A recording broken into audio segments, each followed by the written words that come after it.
বাবা, আমার সব বন্ধুদের কাছে বাইক আছে, কিন্তু আমি এই ভাঙা সাইকেল আর কতদিন চালাবো?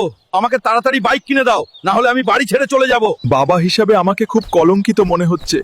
ছেলেকে আজ পর্যন্ত ভালো কিছু কিনে দিতে পারি, কৃষি কাজ করে তো তেমন টাকাও পাই না।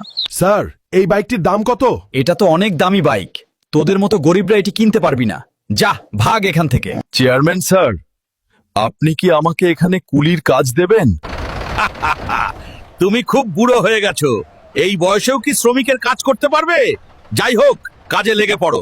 যত কষ্টই হোক, ছেলেকে তো বাইক কিনে দিতেই হবে। কি হয়েছে চাচা? মনে হয় আর বাঁচবো না, এগুলো দিয়ে আমার ছেলেকে বাইক কিনে দিও। এই হাল্ক, তোর বাবা এই বাইকটা কিনে পাঠাইছে, তিনি কাজে ব্যস্ত তাই আসতে পারেনি।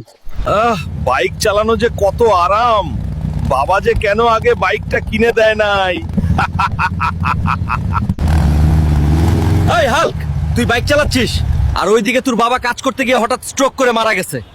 বাবা, তুমি ফিরে আসো, আমার বাইক লাগবে না, আর কোনোদিন কিছু চাইবো না। বন্ধুরা, তোমরা যদি মা বাবাকে ভালোবাসো তাহলে আমার ভিডিওতে লাইক করে দাও আর সাবস্ক্রাইব করে দাও।